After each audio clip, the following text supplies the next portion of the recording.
May 3rd, 1961. This day, President Habib Bourguiba of the Tunisian Republic arrives in Washington on the personal invitation of President Kennedy for a state visit to the United States. President Bourguiba is the first chief of state to be invited by President Kennedy, who has hailed him as a dynamic leader and a courageous statesman. American President John F. Kennedy and Mrs. Kennedy arrive at the airfield to wait for the Tunisian leader.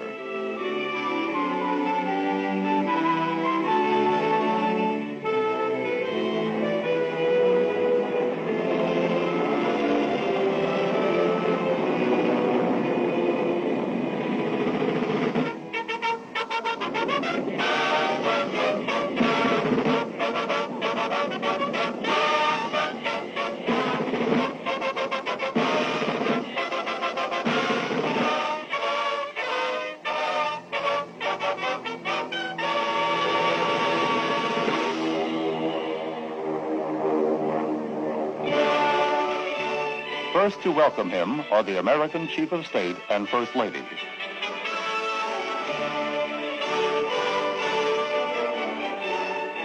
An immediate sympathy springs up between the wives of the two leaders, who greet each other in French.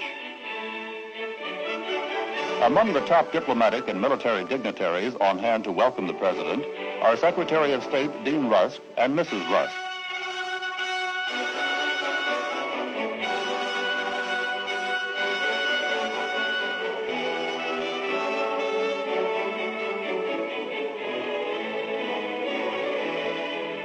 President Kennedy expresses the American people's welcome to a man who is a champion of freedom and who fought for his country's independence.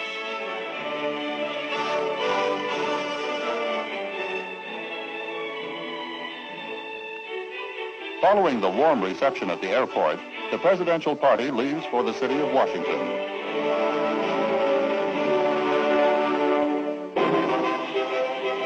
The streets are thronged by Americans cheering the African leader as a parade escorts him on his way.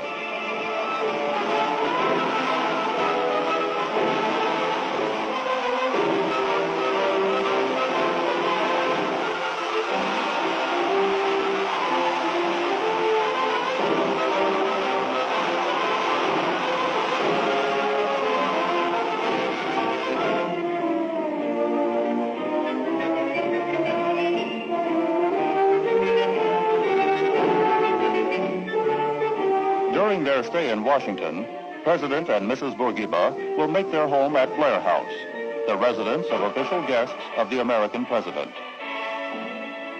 Later in the day, escorted by the American Chief of Protocol, Andrew Bittle Duke, the visitors set off on a drive around Washington.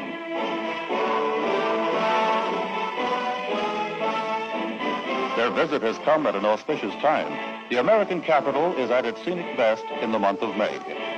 The Jefferson Memorial interests the president.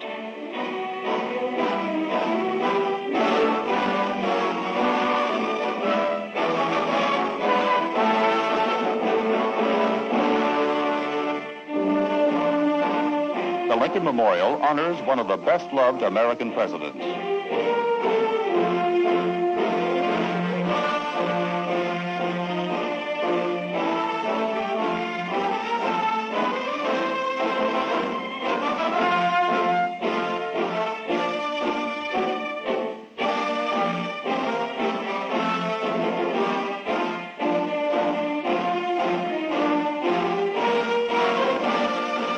The Tunisian Chief of State arrives to pay his respects to the memory of Abraham Lincoln, whose work and life, he stated, have greatly inspired his own.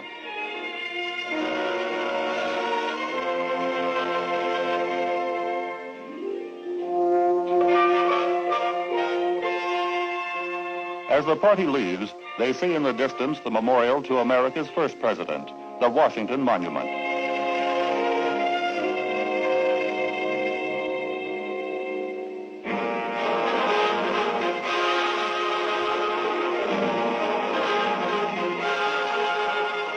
That evening, President and Mrs. Kennedy hold an official dinner in honor of President Bourguiba at the White House. Leaders of official Washington are present. The splendor of the occasion is recorded by cameramen of many nations.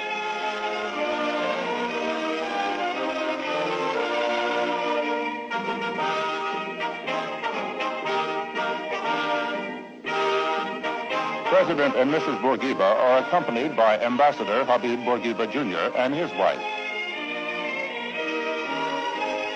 Vice President Lyndon B. Johnson and Mrs. Johnson. Assistant Secretary of State G. Menon Williams and Mrs. Williams, and United Nations Ambassador Adlai Stevenson arrived for the occasion. The two leaders and their wives greet the guests. At dinner, President Kennedy toasted President Bourguiba as a revolutionary who has turned his talents to bringing goodwill and peace to his people and to the people of neighboring countries.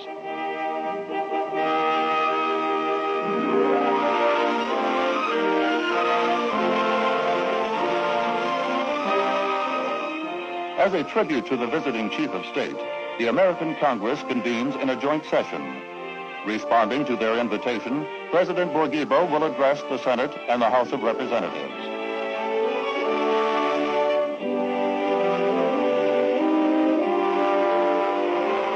The elected representatives of the American people welcome President Bourguiba as a lover of freedom and humanity and a great world citizen.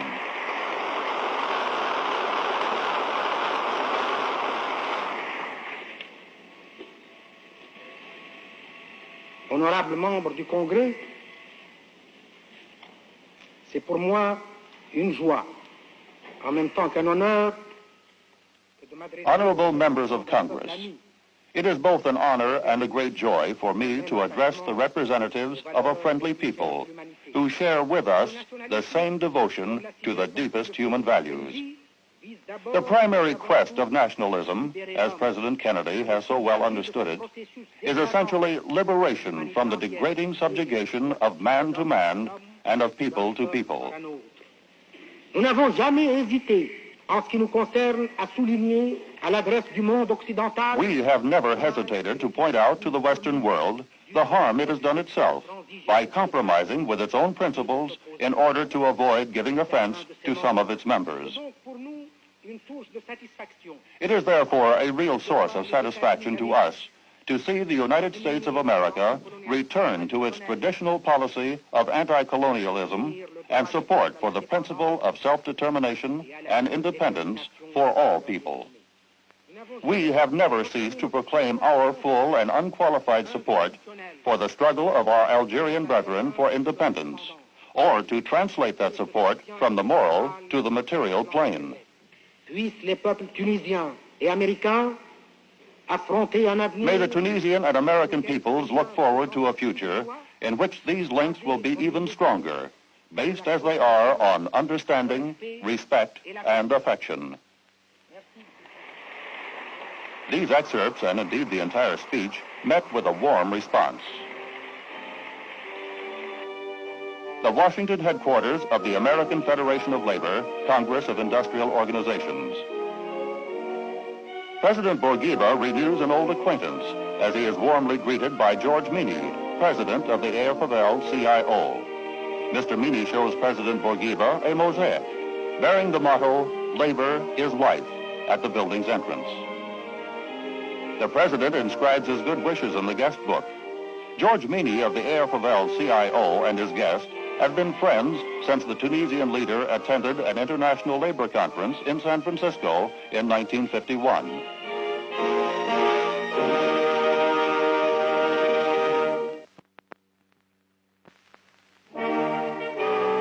The Washington Mosque, which is also a center for Islamic studies, is among Washington's most picturesque structures.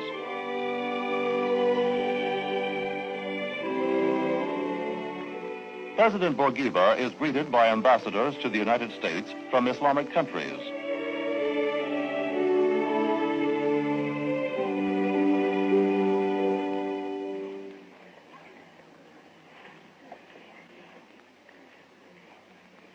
The director, Dr. Mahmoud Hobala, and the president discuss some of the cultural programs, including those which are designed to promote a greater understanding of Islam among non-Muslims.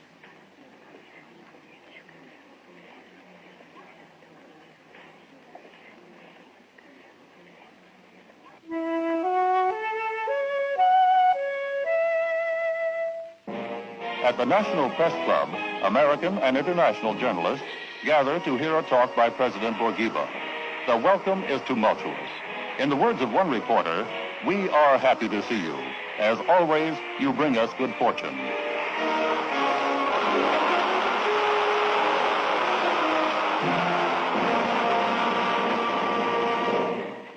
Monsieur le Président, Messieurs, c'est avec un réel plaisir que je vous rencontre de nouveau, après 5 ans, et que je salue en vous les représentants. It is a real pleasure to meet you again after 5 years, and to salute you as the representatives of the American press, and even of the non-American press. I hope that in the richest and most powerful country in the world, the press does not forget that alongside of its duty of informing, there exists for it an exalted duty of forming, educating and elevating man, and of inculcating in him a sense of solidarity. Merci, Monsieur le Président.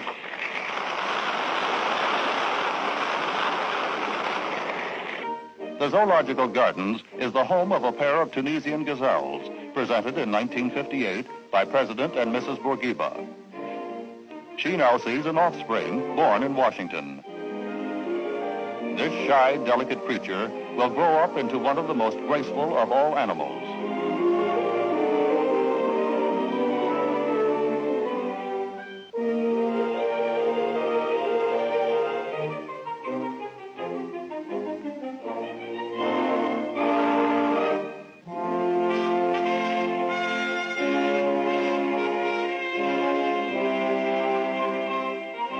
At the White House, President Bourguiba and President Kennedy have an exchange of views on a broad range of subjects. At these talks, President Bourguiba stressed Tunisia's desire to realize its human and material potential through a well-conceived national program. The two presidents agreed that the cooperative efforts of the two countries should be continued and expanded.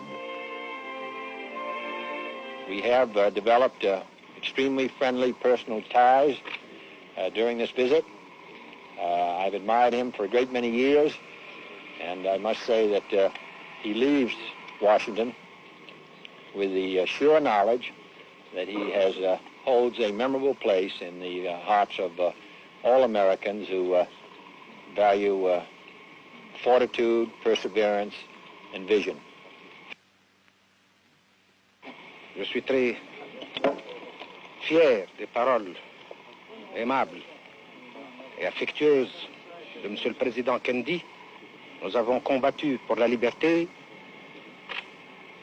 Nous continuons cette lutte pour... I am most proud of the kind words just spoken by President Kennedy. We have fought for liberty, and we continue the struggle to obtain the conditions for the full exercise of that freedom. In this second phase of our struggle, we have as a supporter President Kennedy and the people of the United States, whose welcome has gone straight to our hearts. Et le peuple américain, dont l'accueil nous est allé droit au cœur.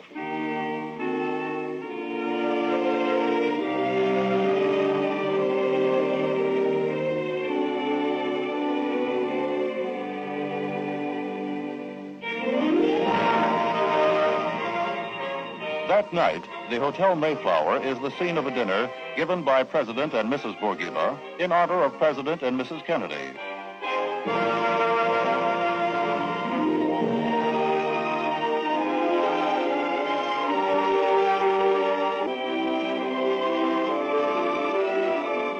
Ambassador Habib Bourguiba Jr. escorts Mrs. Kennedy, while Mrs. Bourguiba Jr. is escorted by President Kennedy. Other guests include leading political and diplomatic figures. At the request of photographers, the two presidents and their wives pose for photographs before rejoining the party.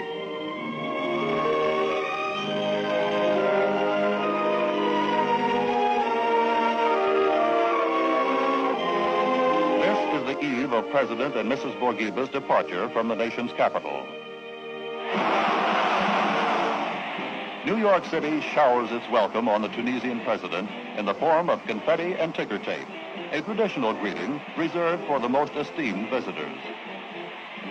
200,000 New Yorkers line the streets and lean out of buildings to cheer President Bourguiba.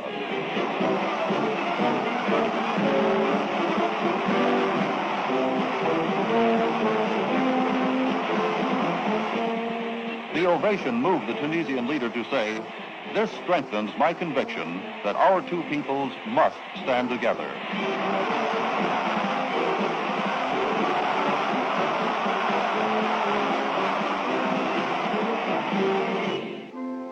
After the parade, to the Tunisian Trade Office in one of New York's most fashionable areas. A deep interest in how his country's export products are displayed and presented in the United States led President Bourguiba to come and see for himself.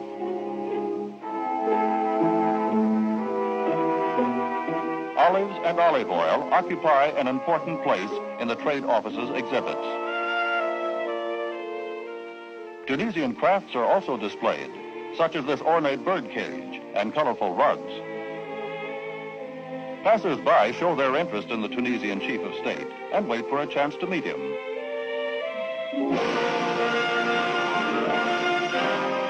The United Nations, in which rest so many hopes for the peace and prosperity of the world, awaits the arrival of one of its staunchest supporters. President Bourguiba is warmly greeted by United Nations Secretary General Dag Hammarskjöld.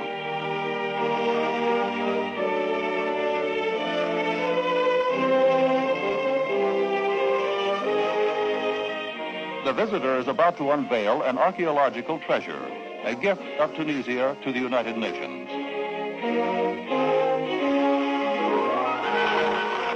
The mosaic, discovered in 1939 in Hydra, is nearly 2,000 years old and will stand in the delegates' lounge.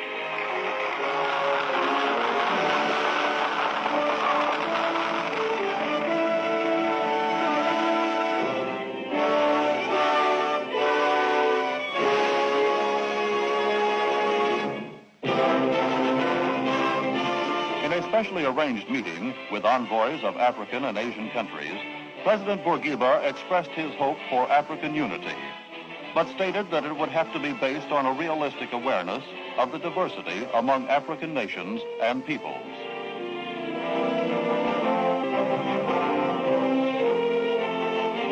At the Waldorf Astoria Hotel, a reception is given by Tunisian Ambassador to the United Nations, Manji Slim, in honor of the Chief of State. United Nations delegates and envoys come to the reception to meet the President. Ambassador Slim stands beside the President as he receives the United Nations delegates.